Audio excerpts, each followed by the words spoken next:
नमस्कार। संस्कृति वार्ता के 5वें अध्याय में आप सबका स्वागत है। पिछले अध्याय में जनजाति संस्कृति के बनने और मनुष्य विकास की कुछ महत्वपूर्ण बातें मैंने आपसे की थी। ये वो समय था जनजाति आदिम काल का, जिस समय मनुष्य स्वयं भी अपना विकास कर रहा था और उसकी धारणाएं बनती जा रही थी। प्रकृति के बारे में और स्वयं मनुष्य के बारे में उसकी धारणाएं बनती जा रही थी। जो भी उसको अनुभव हो रहे थे वो कहना चाहिए बहुत प्राथमिक और पहले अनुभव थे। उससे उसका एक संसार का ज्ञान प्राप्त करने का एक अवसर उसको मिलता है और तब वो अपनी धारणाएं कुछ स्पष्ट रूप से अपने स्मृतियों में रखता है और वो उसको सदैव के लिए अपनी एक जीवन में उतारने की कोशिश करता है। तो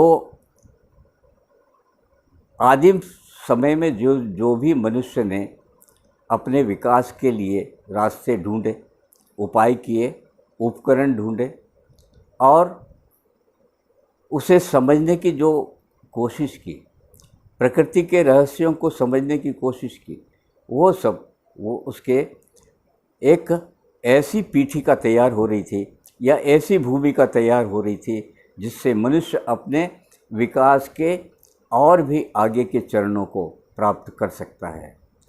तो हम कह सकते हैं कि आदिम काल एक अनुभव क्षेत्र का समय था और प्रत्येक जिस परिस्थिति में जिन विषयों को उसने जानने की कोशिश की वो उसके लिए प्रथम ज्ञान था, प्रथम उसका सृजन भी था। इस तरह से एक संपूर्ण जनजाति काल जिसको कहते हैं आदिम लोक की धारणा बिल्कुल स्पष्ट हो चुकी थी आदिम मनुष्य के सामने। और तब उसके बाद में एक ऐसा समय आता है जब लोक की अवधारणा बनना शुरू होती है, जिसमें मनुष्य ने ज्ञान की जितनी सरणियाँ खोजी थी और जितने तरह से उसे ज्ञान मिला था उन सब ज्ञानों को संकलित करने की परिकल्पना उसके मस्तिष्क में आई कि इसको सहज करके कैसे रखा जाए। एक समय था जब स्मृति का ही समय था, जब केवल वाचिक परंपरा थी, जिसमें स्मृति को उसने वाचिक परंपरा से व्यक्त करने की कोशिश की और वो परंपरा हजारों साल तक चली क्योंकि उसके पास कोई लिपि नहीं थी। उसके मनोभाव ही थे, उसके मन की कल्पनाएं ही थी, उसका मन बन चुका था, शरीर पूरी तरह से विकसित हो चुका था, मानस उसका पूर्ण विकास की ओर था। तब ऐसी परिस्थिति में एक पृष्ठभूमि, एक भूमिका, एक पीठिका किसी अगले चरण की प्रतीक्षा में मनुष्य के विकास के साथ वो बढ़ रही थी और वो पीठिका है लोक की। एक लोक का समय निर्धारित होना शुरू होता है। यहाँ से मनुष्य ने एक ऐसी छलांग लगाई जिसमें वह दिक् और काल को जानने लगा, प्रकृति के रहस्यों को जानने लगा। पृथ्वी कैसे बनी, सूर्य कैसे बना, आकाश कैसे बना, नक्षत्र तारे कैसे बने, इसकी जिज्ञासा उसके मन में हो गई और इसके लिए उसने अपनी दृष्टि विकसित की, यानी जनजाति दृष्टि इसको कहते हैं। उन्होंने सोचा कि सूर्य किस तरह से बना, पृथ्वी किस तरह से बनी, जल किस तरह से बना, वायु किस तरह से बनी, और ये प्रकृति, समस्त प्रकृति, पेड़ पौधे, इनकी उत्पत्ति कैसे हुई, इन सब चीज़ों को लेके प्राथमिक उस जनजाति मनुष्य के सामने ये प्रश्न उसके मन को मथते थे, और उस मथने से उसके मन में एक मिथक पैदा हुए, और उन मिथकों को उसने विज्ञान की तरह उपयोग किया। क्योंकि मैं ये मानता हूँ कि जिस दिन से प्रकृति बनी, धरती बनी, प्रकृति बनी, उसी दिन से इस पृथ्वी पर विज्ञान भी प्रकट हुआ और विज्ञान बनना शुरू हुआ। फिर तो मनुष्य के जन्म के साथ विज्ञान फिर केवल विज्ञान ही नहीं रहा, वो संज्ञान बन गया, और वो संज्ञान मनुष्य को एक दृष्टि प्रदान करता है।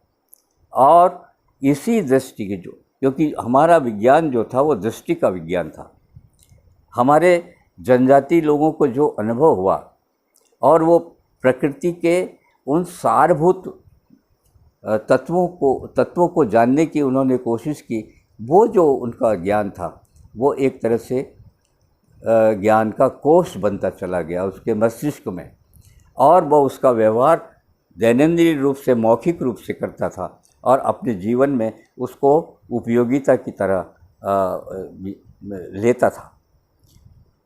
उसने नया सृजन किया। जब उसने प्रकृति के रहस्यों को जानने की कोशिश की तो उसे पता लगा कि ये बाहरी प्रकृति जितनी है वो जो अपने आप बनी है, किसी ने नहीं बनाया, वो अपने आप बनी है। कहते हैं किसी विस्फोट से प्रकृति का निर्माण हुआ, और वो इसके रहस्य को जानने की कोशिश करता था, करने की मनुष्य के मन में जिज्ञासा हुई कि ये रहस्य क्या है जिसका सृजन हुआ है। लेकिन एक दूसरी प्रकृति उसने देखा कि जो बाहरी प्रकृति है वो तो अपनी आँखों से वो बहुत दूर तक, जहाँ तक देख सकता था, अपनी आँखें बंद करके वो जहाँ तक परिकल्पना में उसको देख सकता था, वो प्रकृति को उसने देखना शुरू किया, और इसी से मिथक बने।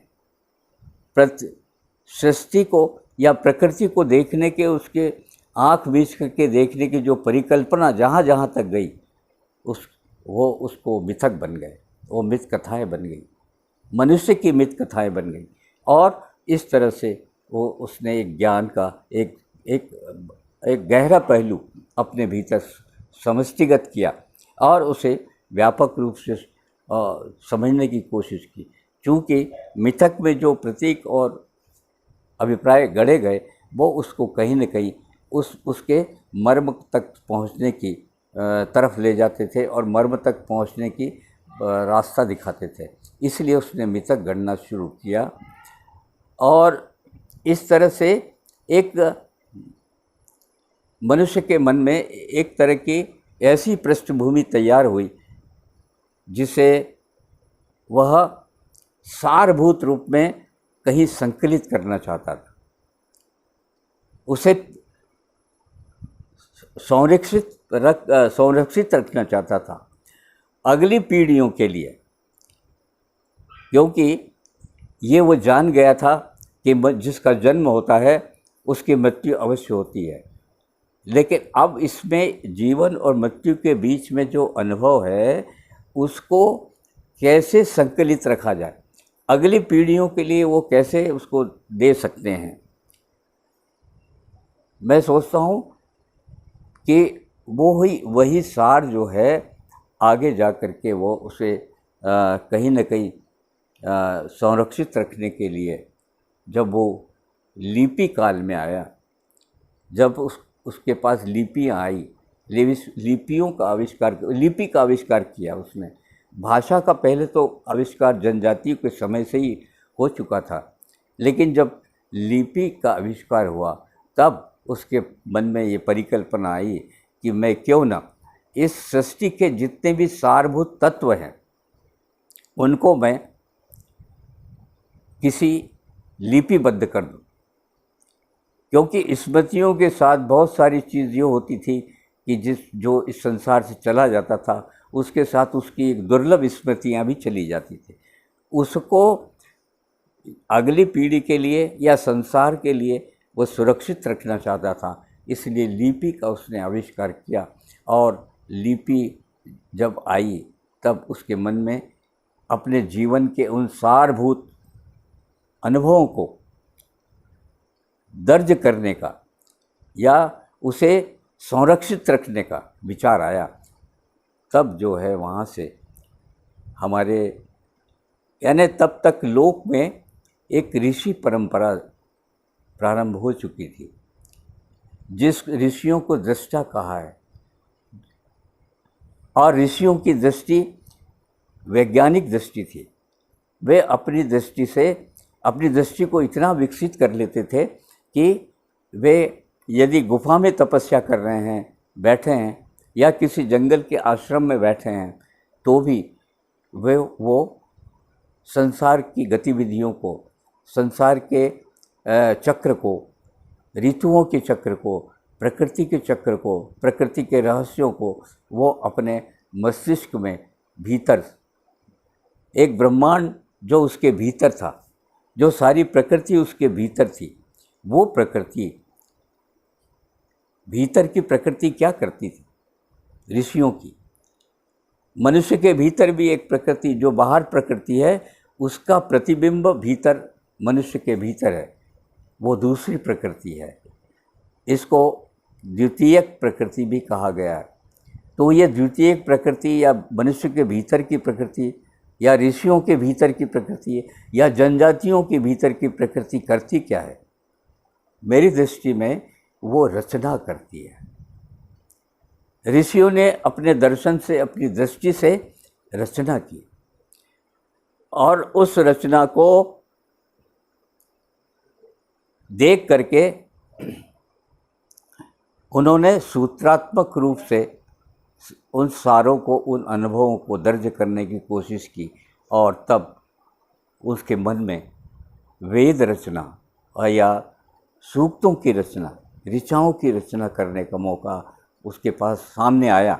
एक चुनौती आई और ऋषियों ने इसको सफलतापूर्वक पूरी की, जिससे वेद काल शुरू हुआ, जहाँ से वेद लिखना शुरू हुए और वेदों में मनुष्य का वो समस्त ज्ञान पहली बार दर्ज होने लगा। इस तरह से वैदिक काल की शुरुआत दृष्टा ऋषियों के माध्यम से, जनजातियों से जितना उन्होंने ज्ञान प्राप्त किया, अनुभव प्राप्त किया, उसको उन्होंने ऋषि मुनियों की दृष्टि में एक सर्वश्रेष्ठ ज्ञान के रूप में बदल दिया और वो वेदों के रूप में हमारे सामने आता है। ये एक काल जो संधि काल जो है, यहाँ से शुरू होता है वैदिक काल। और वेद काल में जो कुछ भी लिखा गया उसकी चर्चा हम अगले अध्याय में करेंगे। मैं बहुत